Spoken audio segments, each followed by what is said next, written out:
Seluruh warga negara kepesertaan BPJS-nya dibiayai oleh negara. Bisa nggak? Bisa. Mampu nggak? Menurut saya mampu. Kemarin Pak Menkyu udah ngomong kok, duit saya banyak. Sama seperti MBG, negara seharusnya mampu gratiskan BPJS Kesehatan 216,5 juta penduduk. Wakil Ketua Komisi 9 DPR RI Charles Honoris mengatakan, negara seharusnya mampu menggratiskan iuran BPJS Kesehatan bagi seluruh warga negara di luar pekerja formal dan aparatur negara. Menurut dia, dengan perhitungan anggaran yang tepat, pemerintah bisa menanggung iuran 216,5 juta penduduk di luar pekerja formal dan aparatur negara.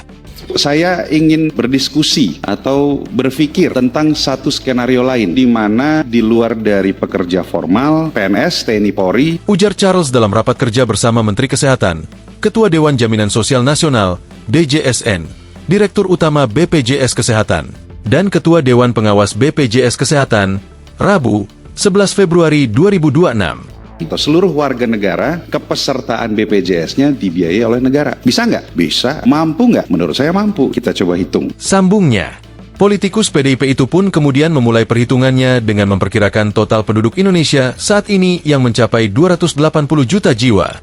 Dari jumlah tersebut, lanjut Charles, sebanyak 37 juta berstatus sebagai pekerja formal, kemudian 20 juta PNS dan TNI Polri, serta 4,5 juta lainnya adalah pensiunan.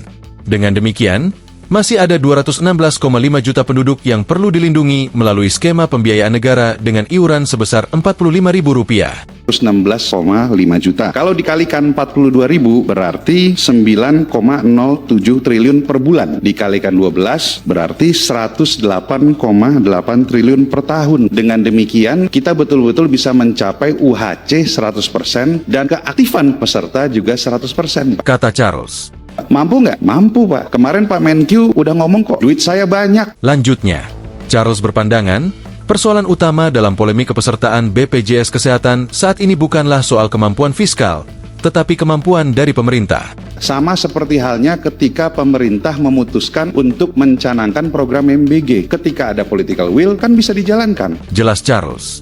Dalam rapat tersebut, Charles juga menyinggung potensi sisa anggaran program MBG yang belum terserap untuk pembiayaan BPJS Kesehatan.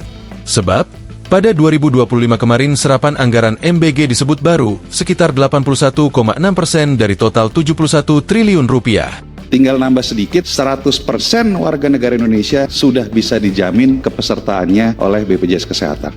Tutur Charles. Charles mengingatkan, jaminan kesehatan adalah amanat konstitusi yang secara tegas menyatakan setiap orang berhak memperoleh pelayanan kesehatan. Download Tribun X sekarang, menghadirkan lokal menjadi Indonesia.